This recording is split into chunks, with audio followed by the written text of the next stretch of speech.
So stick with us on Studio 2. What is the one thing you would change about flying? Email us, studio2@whyy.org, and keep it locked here.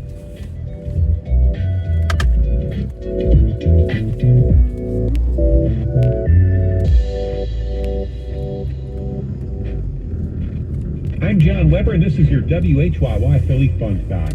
Did you know that one of the most prestigious clubs in the country is the Union League of Philadelphia? Located on South Broad and Sansom Streets, the Union League has been ranked as the #1 city club in the country for a 6th consecutive time. The Union League of Philadelphia was founded in 1862 as a patriotic society in support of President Abraham Lincoln's efforts to preserve the Union. That's David Grickham, head of the Historical Society of Pennsylvania. The league has hosted U.S. presidents and has supported the American military in each conflict since the Civil War. The building was designed by John Fraser and was completed in 1865. Its French Empire style was a departure from the city's many Greek revival buildings of the time. For nearly 150 years, the building was only open to members and their guests. But that changed in 2011 when a public area of the Union League's Heritage Center was opened. I'm John Weber, and that's your WHYY Philly Fun Fact.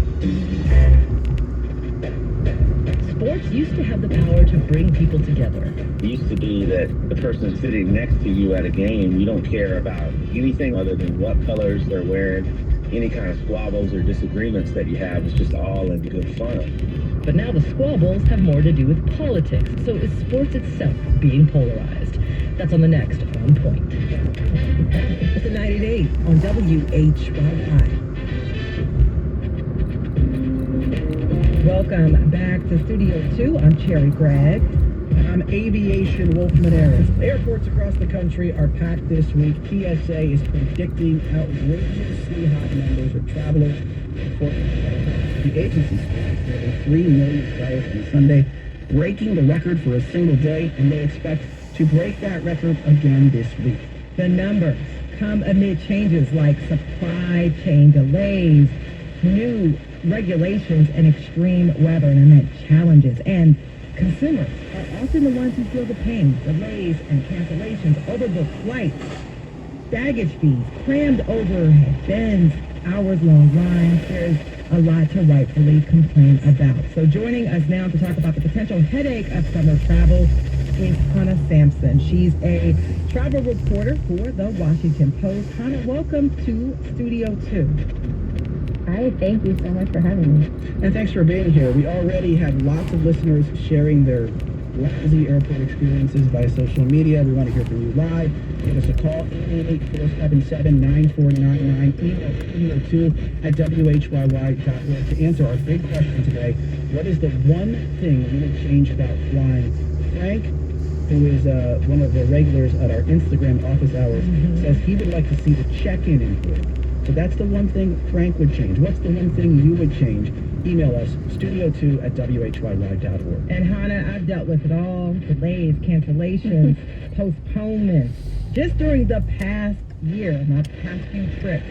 But I understand I'm not alone. There are several real reasons why air travel has been miserable lately. What is going on, Hannah? I mean, if you look back over the last 4 years, it's just been such a roller coaster. Starting with, the pandemic, the stretch that immediately followed, the early days of the pandemic were strained by staffing issues and not enough planes flying. That's kind of behind us now. But what we have now is everybody wants to be out again traveling. So we have these record upon record. I think the top 10 records have been set in the last, since May, basically, for TSA checkpoints.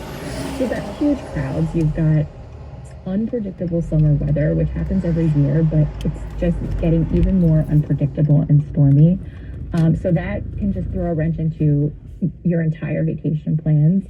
And we still have some bumps in staffing is pretty much back, but you still run into pilots timing out and there just not being enough people to handle your bags sometimes.